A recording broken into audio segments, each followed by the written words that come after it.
नाज़रीन अस्सलाम वालेकुम, मैं हूं रशीद राहिल। अहम बात आपके साथ। आज जिस अहम शख्सियत के साथ हम बात करना चाहते हैं वो कोई और नहीं बल्कि मोहम्मद एजाज साहब, जो कि IAS ऑफिसर हैं और पहले MD है Jammu and Kashmir power distribution corporation. Ejaz साहब, ऐशन मिल में आपका खैर मकदम।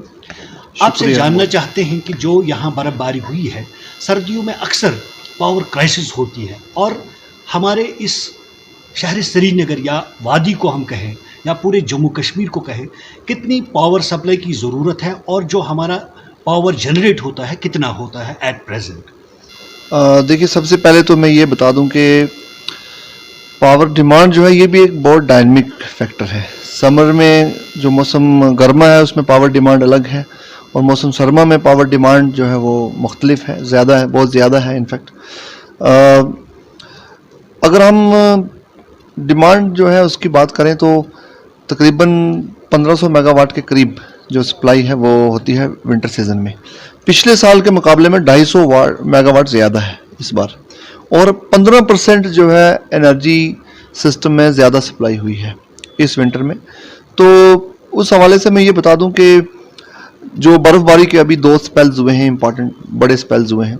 पहला जो स्पेल है वो 2 से 3 जनवरी के रात को शुरू हुआ और बताया जाता है कि पिछले 15 साल का जो रिकॉर्ड है वो एक सिंगल स्पेल में अगर देखा जाए पिछले 15 साल का वो रिकॉर्ड है। तो ऐसे में हमारी प्रायोरिटी तो ये रहती है कि बर्फ़ और बिजली जो है, ऐसा ना हो कि बर्फ़ और बिजली ना हो, ऐसा हमने नहीं होने दिया। बर्फ़ और बिजली, जब बर्फ़ हो तो बिजली भी रहे। तो इस सूरत हाल से निपटने के लिए इस साल जो ऑनरेबल लेफ्टिनेंट गवर्नर हैं उनकी डायरेक्शंस बड़ा क्लियर थी। ऑनरेबल लेफ्टिनेंट गवर्नर साहब ने इस सिलसिले में जो विंटर की तैयारियां हैं, इस सिलसिले में उन्होंने कई मरतबा मीटिंग्स चेयर की और उसमें ये वाज़ेह तौर पर जो डायरेक्शंस है वो दी गई। और मैं आपको बताता चलूं कि इस साल, पिछले साल जहां 300 डिस्ट्रीब्यूशन ट्रांसफार्मर्स बफर स्टॉक में थे, वहीं इस साल 1500 ट्रांसफार्मर्स बफर स्टॉक में थे, यानी 5 गुना ज़्यादा ट्रांसफार्मर्स थे बफर स्टॉक में। इसके अलावा एडवांस जो डंपिंग थी मटेरियल की वो की गई। पिछले सालों में शायद जो मटेरियल था, जब कहीं डैमेज होता था, बिजली की सप्लाई मुनक़ता होती थी, उसके बाद मटेरियल जो है सेंट्रल स्टोर से जाता था। लेकिन इस बार हमने जो रिमोट एरियाज़ हैं खासकर, और जो डिविजनल लेवल पर ही हर डिस्ट्रिक्ट में बफर स्टॉक जो है वहाँ मौजूद था, ट्रांसफार्मर्स का भी। उसके बाद मटेरियल जो मौसम सरमा में ज़रूरत है पावर स्टोर करने की, वो मटेरियल भी वहाँ रखा हुआ था। तो ऐसे में जो तैयारियाँ हैं वो बिल्कुल, और इसके साथ साथ जो हमारी बिजली महकमा का जो अमला है उसको मुस्तैद रखा गया है। और आपने ये देखा होगा कि जब 2 और 3 की रात को बर्फबारी शुरू हुई और उसके बाद इंतज़ार नहीं किया गया, महकमा बिजली ने इंतज़ार नहीं किया कि बर्फ़ रुकेगी तब बिजली रेस्टोर करेंगे, बल्कि आपने खुद सोशल मीडिया पर और दूसरे जो सोर्सेज हैं उनके हवाले से आपने देखा होगा कि बर्फ़ भी हो रही थी और बिजली रेस्टोर भी हो रही थी। और मैं नहीं कह रहा, बल्कि ये अवाम की तरफ से ही फीडबैक है कि बर्फ़ और बिजली एक ही साथ रहे और हम आवाम की खिदमत के लिए बेहतर से बेहतर बिजली की सप्लाई जो है उसको यकीनी बनाने के लिए हम हमेशा वादाबंद हैं। एजाज साहब, आपने ये कहा कि इसमें दो राय नहीं है कि वादी में इस वक्त बर्फबारी के दौरान बिजली सप्लाई, बिजली के एहलकार मुतहरिक रहे और बिजली सप्लाई कंटिन्यूअसली रही, और अगर कहीं कहीं इलाके में कोताही रही तो उसको भी महकमे बिजली ने हंगामी बुनियाद पर रेस्टोर किया। लेकिन एक शिकायत ये आ रही है कि मैक्सिमम जो ट्रांसफार्मर्स खराब हो रहे हैं उनके लिए मुकामी सतह पर लोग पैसे जमा करके फिर उसको ठीक करवाते हैं। इस हवाले से अगर 5 गुना आपके कहने के मुताबिक ट्रांसफार्मर्स अवेलेबल थे पिछले वक्त के निस्बत से, तो क्या वजह है कि लोगों को जल्दी से जल्दी बिजली ट्रांसफार्मर नहीं मिल रहे हैं? देखिए, बिजली ट्रांसफार्मर्स का जहाँ तक ताल्लुक है, डायरेक्शंस बड़ा क्लियर हैं कि जो अर्बन इलाके हैं वहाँ ऐसा हुआ भी है, उसके शवाहिद भी मौजूद हैं कि अर्बन जो इलाके हैं वहाँ पर ट्रांसफार्मर जब डैमेज होता है उसके बाद 24 घंटे में ट्रांसफार्मर रिप्लेस करना होता है, और जो रूरल एरियाज़ हैं उनमें 48 घंटे में। लेकिन जो रिमोट इलाके हैं जहाँ पर एक्सेसिबिलिटी इश्यूज़ हैं उनमें थोड़ा और वक्त लग जाता है। जो आपने सवाल उठाया है, देखिए वो आपने पहली बार मेरे नोटिस में ये चीज़ लाई है। इस पर अगर कोई कहीं पुख्ता सबूत मौजूद हैं, क्योंकि बफर स्टॉक में ट्रांसफार्मर भी मौजूद हैं, डिस्ट्रिक्ट लेवल पर बफर स्टॉक में भी हैं, और ट्रांसफार्मर रिपेयर जो है वर्कशॉप्स हमारे जो 19 वर्कशॉप्स हैं हमारे वादी कश्मीर में, हर जगह उनमें भी काम चल रहा है, लगातार ट्रांसफार्मर रिपेयर का काम चल रहा है। मैं ये भी बताता चलूँ कि बिजली का जो अमला है इस बार सिर्फ दिन को काम नहीं किया, बल्कि सर्दी की रातों में भी काम किया है। नाइट शिफ्ट में भी स्टाफ ने ट्रांसफार्मर रिपेयर करने का काम किया है। अलबत्ता कहीं कहीं हो सकता है, जैसे आप कह रहे हैं, कहीं कहीं कोताही हो सकती है, उसको रूल आउट नहीं किया जा सकता क्योंकि एक्सेसिबिलिटी इश्यूज हैं। आपने देखा होगा, अगर आपने एक वीडियो देखा हो तो शोपियां का जो सैदपुरा इलाका है वहाँ पर 6-6 बर्फ फुट में जब रास्ता क्लियर नहीं हुआ था, खुद बिजली के जो अमला है, हमारे जो फील्ड स्टाफ है, उन्होंने 6-6 फुट बर्फ में खुद पहाड़ी के ऊपर से चलकर रास्ता भी अपने लिए खुद बनाकर लाइन के पेट्रोलिंग की और फिर बिजली भी रेस्टोर की। तो अगर आप टंगडार, करना की बात करें, टिटवाल की बात करें, दूर उफ्तादा इलाका जात की बात करें, तो वहाँ तक हमारा जो स्टाफ है उन्होंने, जब रसाई हासिल नहीं थी, रास्ता क्लियर नहीं था, बर्फबारी 6-6 फुट थी, उसके बावजूद वहाँ तक पहुँचे हैं। मैं आपको बताता चलूँ कि जब जो पिछला बर्फ़ का स्पेल था, 2 मेजर स्पेल हुए हैं, जो 2 और 3 की रात को शुरू हुआ था, उस स्पेल की वजह से 907 जो है डिस्ट्रीब्यूशन ट्रांसफार्मर डैमेज हुए, और 3 तारीख से लेकर 11 तारीख तक जो 907 जो डैमेज हुए थे, वो इस दौरान उनमें से 90% उसी वक्त इन्हीं जो औकात, जो डेडलाइन दी गई उसके अंदर ही ठीक करके उन्होंने रिप्लेस भी किए थे। इसके अलावा अगर देखा जाए तो 600 पोल्स डैमेज हुए। उसके अलावा 1000 ऐसे लोकेशंस हैं जहां पर कंडक्टर स्नैप हुआ। तो बर्फबारी भी होती रही और बिजली का अमला भी काम करता रहा, और मुझे कहने की ज़रूरत नहीं है, आवाम के सामने उसका सबूत है। अब दूसरा इसका पहलू भी है एक, कि जहां बिजली महकमा अपना काम करता है, दूसरा पहलू ये भी है कि जो ओवरलोडिंग है वो बहुत ज़्यादा है। मैं अक्सर जो मस्जिद कमेटीज़ हैं उनको अपील करता हूं, उनसे गुजारिश करता हूं जब यहाँ भी आते हैं कि एक बार कम से कम मोहल्ले में सभी लोग मिलकर इस बात का फैसला करें कि हीटर पर खाना बनाना क्यों ज़रूरी है। क्या हमारी प्रायोरिटी ये नहीं है कि जो डायलिसिस पर पेशेंट है, जो मरीज़ घर में है, उसको हम, उसके लिए हम बिजली छोड़ दें, ना कि ओवरलोड करके एकदम बिजली पूरी फूंक के हम उस पर हीटर भी लगा रहे हैं, खाना भी बना रहे हैं, ब्लोअर भी चला रहे हैं और ओवरहेड टैंक में बॉयलर भी डाल रहे हैं। तो कहीं ना कहीं जो कंज्यूमर है उसकी भी रिस्पॉन्सिबिलिटी है। बिजली, अब ट्रांसफार्मर का डैमेज रेट जो समर में सिर्फ 10 से 12% तक रहता है, या मैक्सिमम 15% तक जाता है गर्मियों के महीने में, वही डैमेज रेट सर्दी में 30% हो जाता है। क्यों होता है ऐसा? तो हमें ये भी सोचना है कि बिजली का इस्तेमाल भी ठीक करना है।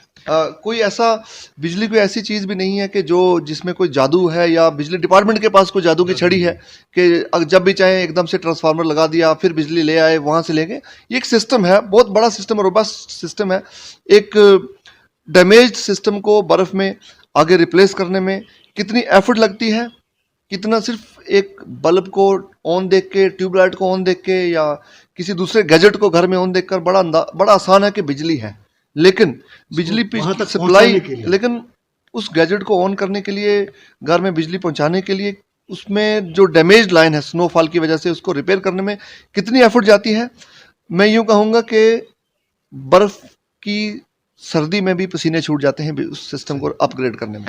एजाज साहब, आपने वजह फरमाया कि महकमा बिजली के मुलाजमीन ने अनथक कोशिश की और दूर दराज पहाड़ी इलाकों में बिजली सप्लाई पहुंचाने में कोई बाधा नहीं डालने दिया। लेकिन एक बात यह है कि मैक्सिमम उन मुलाजमीन में डेलीवेज मुलाजमीन हैं।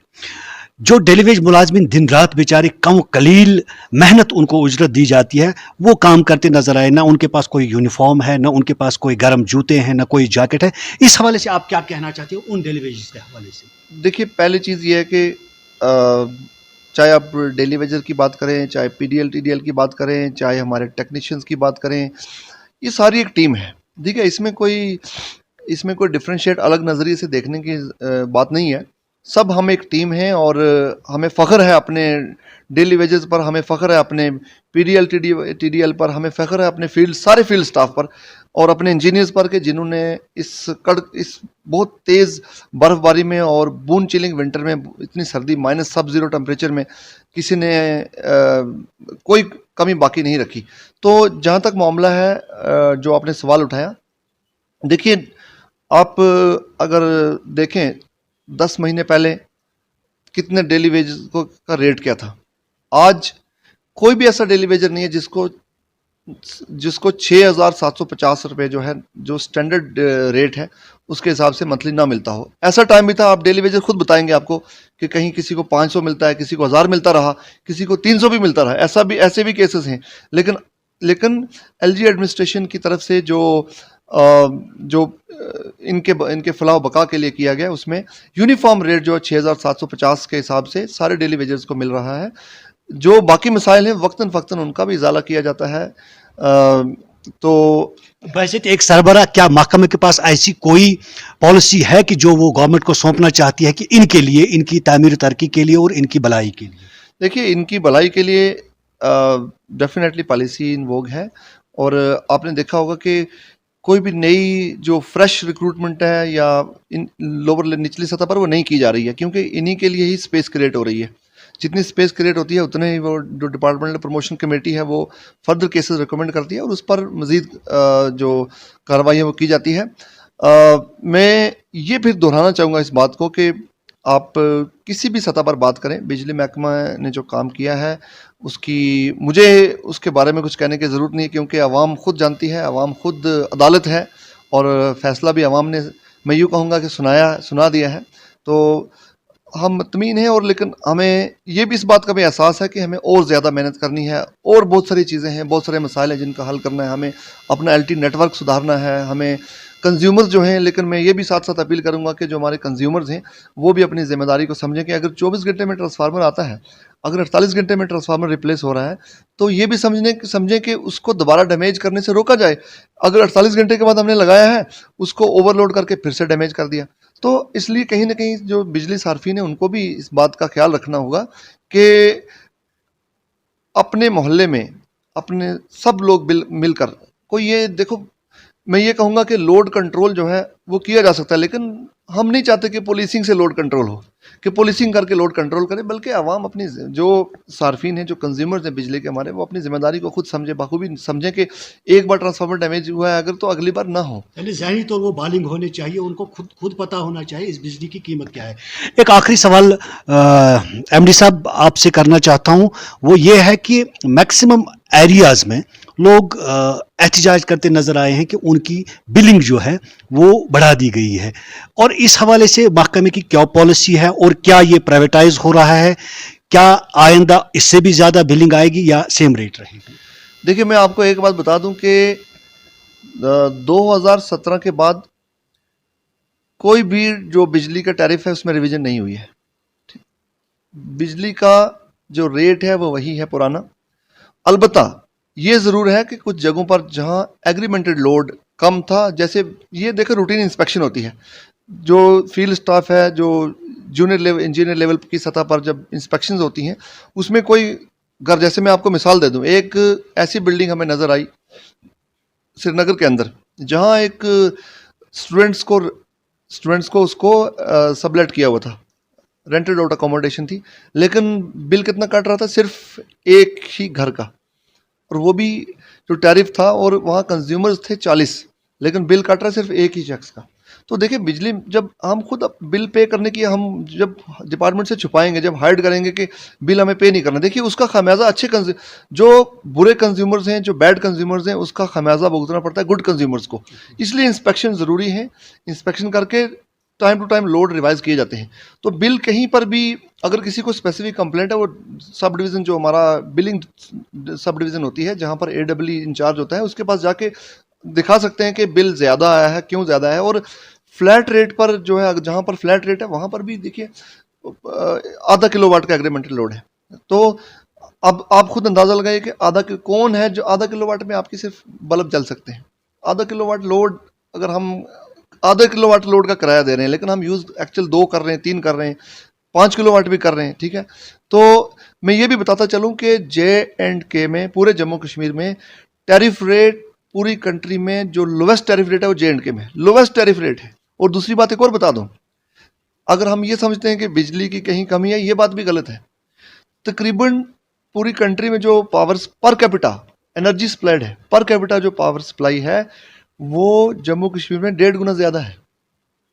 अब सवाल यह है कि वो नज़र क्यों नहीं आता? क्योंकि हम पावर को सही इस्तेमाल नहीं करना जानते। हम एक्सेसिव, जैसे बिजली आती है एक्सेसिव सारे गैजेट्स ऑन करके हम ओवरलोड करके पूरा सिस्टम को हम डिस्टर्ब कर देते हैं, फिर ग्रिड में ट्रिपिंग होने लगती है। एजाज साहब, ये कहाँ तक सही है कि पावर डेवलपमेंट कॉर्पोरेशन को यहाँ ग्रिड स्टेशन अवेलेबल नहीं है उतने जितने की पावर जनरेट होता है? ये भी कहीं कहीं अखबारों में आता है। देखिए पावर सिस्टम जितना भी है, मैं सिर्फ जम्मू कश्मीर मतलब अपने कश्मीर की बात नहीं कर रहा, कहीं पर भी अगर देखें ये एक डायनेमिक सिस्टम होता है। जैसे आबादी बढ़ती है, जैसे कंज्यूमर बढ़ते हैं, कंज्यूमर बढ़ने से हमारे जो बिजली की खपत है, बिजली की जो सप्लाई है, उसकी बिजली की जो डिमांड है उसकी ज़्यादा हो जाती है। तो ज़्यादा डिमांड जब होती है तो हमारा सिस्टम भी ऑगमेंट करना पड़ता है, सिस्टम को अपग्रेड करना पड़ता है। आपने ग्रिड का सवाल पूछा है, ग्रिड के लेवल पर ऑगमेंटेशन की ज़रूरत पड़ती है वक्तन फ़क्तन, हमारे रिसीविंग स्टेशन लेवल पर वक्तन फ़क्तन ऑगमेंटेशन की ज़रूरत पड़ती है, 11 केवी लेवल पर इसकी ऑगमेंटेशन की ज़रूरत पड़ती है। तो ये एक एवर एवॉल्विंग प्रोसेस है। तो जैसे मैं एग्जांपल दे दूं आपको कि डेलिना ग्रिड है, नॉर्थ कश्मीर में ग्रिड जो है उसका कंस्ट्रेंट है जिसमें डेलिना ग्रिड का काम चल रहा है, अनकरीब वो कंप्लीट होने वाला है और उससे पूरे नॉर्थ कश्मीर में जो सप्लाई और ज़्यादा रिलायबल हो जाएगी, ज़्यादा घंटे हम सप्लाई दे पाएंगे।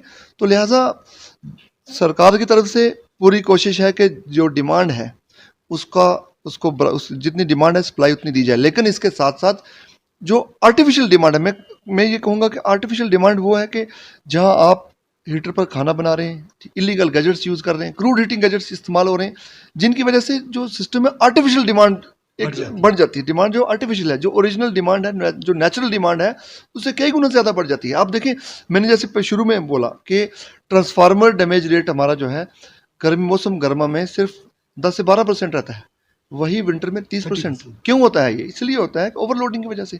तो लिहाजा महकमा, मैं एक बार फिर गुजारिश करूंगा आपके विसासत से कि कंज्यूमर्स को कि महकमा आपकी खिदमत के लिए हाजिर है। महकमा पूरा टाइम, चाहे बर्फ़ होगी, चाहे बारिश होगी, चाहे धूप होगी, बिजली महकमा जो है आपकी बिजली को यकीनी बनाने के लिए पूरा टाइम खड़ा रहेगा, पेश रहेगा। लेकिन आपसे गुजारिश ये है कि बिजली का जो इस्तेमाल है उसका ऑप्टिमम यूज़ किया जाए, इस्तेमाल ऑप्टिमम किया जाए ताकि सिस्टम ओवरलोड ना हो। और हम ये भी समझें कि हमारे लिए किसी मोहल्ले के अंदर अगर कोई डायलिसिस पर पेशेंट है घर में, या कोई दूसरी मेडिकल इक्विपमेंट चल रही है, मेडिकल इक्विपमेंट किसी घर में चल रही है, कोई बुजुर्ग है, कोई मरीज़ है, हम हमारा ये फ़र्ज़ है कि हम सोचें कि उसको बिजली की ज़्यादा ज़रूरत है हमसे, तो हम हीटर पर खाना ना बनाएं, हम क्रूड हीटिंग गैजेट्स इस्तेमाल ना करें ताकि बिजली सिस्टम में रहे और हम रिलायबल पावर सप्लाई जो है वो रहे, और उसको उस पूरी बिजली की जो है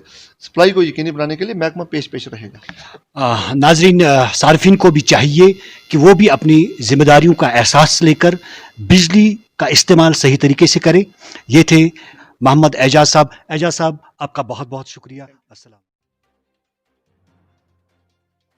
नाजरीन, अगर आपको हमारी प्रोग्राम पसंद आए होंगे, बेल निशान पे बटन दबाकर हमारी चैनल